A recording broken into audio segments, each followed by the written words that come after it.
What if the Dacia Bigster's biggest problem isn't the price, but the quality you can't see on a test drive? Welcome back to Supercar. If you're new here, subscribe and turn on notifications for honest reviews that go beyond the marketing. Today we're taking a deep dive into the hidden quality issues of the Dacia Bigster. It promises rugged styling, huge practicality, and unbeatable value. But beneath that, impressive first impression are flaws most buyers won't discover until it's too late. Let's take a closer look. Why does a car built for families have a cabin that falls apart? Let's start where you'll spend all your time. The interior. Dacia has built its empire on affordability, and with the Bigster, they've stretched that philosophy to a larger, more complex vehicle. The problem? When you scale up cheap, the cracks start to show. Owners and early reviewers have reported Duggar panel rattles developing within the first few thousand miles, trim pieces around the center console that feel loose to the touch, and a steering wheel that develops an unsettling wobble at motorway speeds. The plastics, while hard-wearing in theory, scratch easily and emit a noticeable chemical odor when the cabin heats up in summer. For a family SUV designed for long road trips, these aren't minor annoyances. They're daily frustrations that cheapen the entire experience. Dacia will tell you this is robust simplicity. In reality, it's cost-cutting that crosses the line into compromise. What if the engine that's supposed to save you money is actually bleeding you dry? Under the hood, the Bigster offers a range of powertrains, including the much-hyped full hybrid option. But here's the secret Dacia hopes you won't discover. The 1.6-liter hybrid system, borrowed from parent company Renault, carries a legacy of problems. Multiple owner forums and independent garages have flagged inconsistent hybrid transitions where the petrol engine kicks in with a jolt rather than a seamless handover. Worse still, the battery cooling system in early production models has shown vulnerability in hot climates, leading to premature degradation and reduced electric-only range within the first year. And if you're eyeing the base 1.2-liter turbo petrol, prepare for turbo lag that makes city driving a chore, combined with real-world fuel economy figures that fall embarrassingly short of the official claims. The Bigster promises low running costs, but when your hybrid battery needs attention or your turbocharger starts whistling, those savings evaporate fast. How does a brand new SUV already have rust problems? Now let's talk about the one thing no modern car should suffer from: corrosion. The Bigster rides on a platform derived from older Renault architecture, and while Dacia has updated it, certain fundamentals haven't changed. Early adopters in Northern Europe have already reported surface rust, forming around the wheel arches and door sills after just one winter. The underbody protection, or rather the lack of it, leaves critical components exposed to road salt and moisture.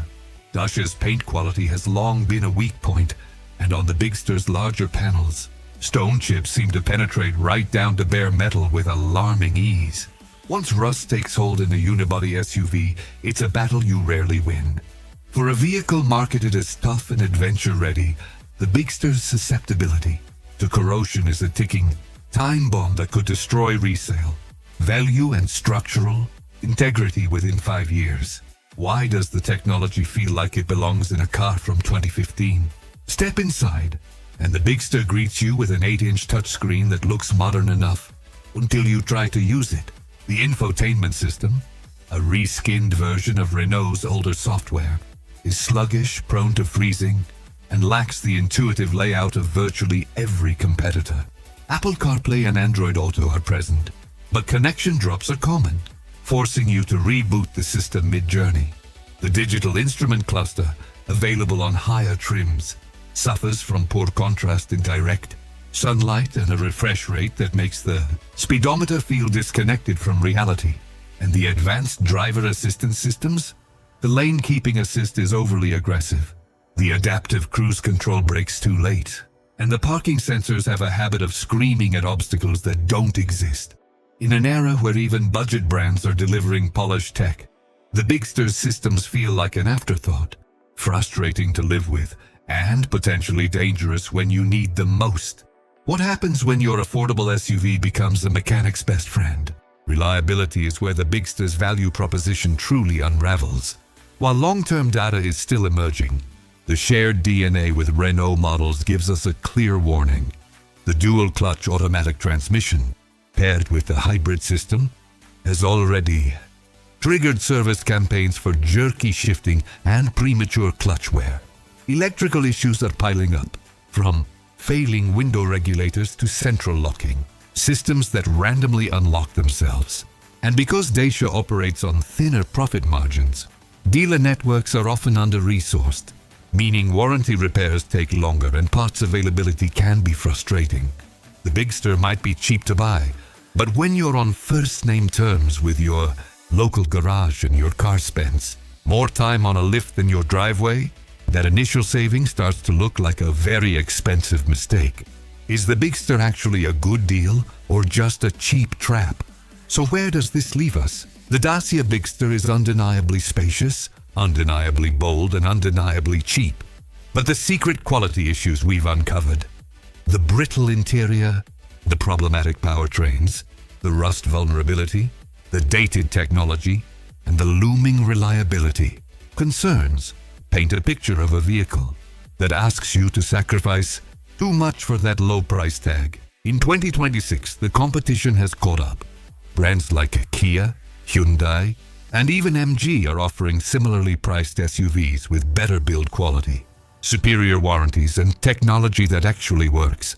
The Bigster isn't a terrible car, but it's a car that demands you lower your expectations to a point that for most buyers simply isn't worth it anymore. So would you still buy the Dacia Bigster?